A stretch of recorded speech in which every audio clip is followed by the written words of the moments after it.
Well, thank you for joining us. Thanks for coming out to speak to us. Gage Infinite Green. Mm-hmm. That's the full name, right? Got Yep. the flow. What's your impression of Chicago and the land so far? We're a good environment. It's actually a really chill event. I know most people here, so it's pretty fun to come to. Okay. So. Well, we're glad to have you out here. So you guys are here with a full MDL roster, one of the few Mountain Dew League rosters that's here in total. There was Era Eternity, but they've had a bit of a roster issue beforehand. Now this is their full roster moving forward, but obviously they've just had to swap a player out. So as a full MDL roster coming into this, what do you think that changes for you guys playing in this tournament? I don't think that changes anything for us. Obviously, it'll be easier because they have a stand-in and they won't be as practiced. And I don't think it's a stand. I think they're actual fifth, Juice. And she's also good, but I think that no matter what, I think we should beat them, even if we come face-to-face with them. Okay. And beyond Era, do you think being that type of team that's already come into this prepared and prepped and you have that team play behind you, do you think that gives you the edge in this tournament? Absolutely, yes. Mm-hmm. So you're feeling good? You like your chances? Yeah, I think chances are good because there's a lot of good players here. A lot of good mixes. Just gonna see how well they mesh together. Okay. That's good to hear. Confidence is always nice. So Ethereum's sitting at, you guys are, I think, 8th place in MDL right now, 7-4, right? Eighth or ninth. The Blackout, I think, are 9-5 now, which puts them at 8th. So okay. I think we're just on the borderline of making playoffs. Okay. So 2 more matches and we're in. 2 more matches and you're in. So you're in striking distance there. You're ready. Do you expect to make playoffs this season? Yeah, I think anything below that would be a disappointment.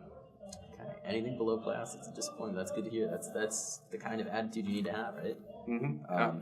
So you exploded onto the scene. You came out in Philadelphia 11 at the Nerd Street Gamers Summer Championship with Loya, a team that had been playing ECA main. And from there, you completely risen through the ranks. I mean, you were on CLG Academy the next season, the following season, in MDL, but that team didn't do so hot. Yeah. Now you're in the top half of the Mountain Dew League. Yeah, it's a complete turnaround from CLG. It was pretty underwhelming with CLG. Kind of felt like us as players were restricted by our leading style and just a lot of judgmental things going on inside the team that kind of restricted our mindsets, I think. And it just didn't play out the way that we hoped it would have. And unfortunately, us to get in real game. But now that I'm on this team, it gave me a lot of freedom to be the player that I was back in Maine and just trying to be a selfless teammate and just doing my job and do my role, make sure my teammates can do good. The way your team works, the way you guys play Counter-Strike, what do you think it is about the team chemistry that allows you guys to play sort of a more disciplined Counter-Strike and that sort of sets you apart from other teams? So when I first joined CLG and Loya, I was in the entry role, which was what I was trying to become, was an entry. And that was my impression going into this season. Actually, I was going to become an entry fragger, and that's what I thought Kwong wanted me to do. But later, like a week into the team, I started being in like the lurk positions, which I think helped me develop a broader understanding of how to play rounds out and how to be what my team needs in that round, so that way I can be the most impactful I can on my team. You came onto a team, you rose through. Obviously, people saw something in your gameplay that they wanted because you were recruited to CLG Academy, which, while it wasn't, a team that maybe had the success you wanted, it had a big org behind it.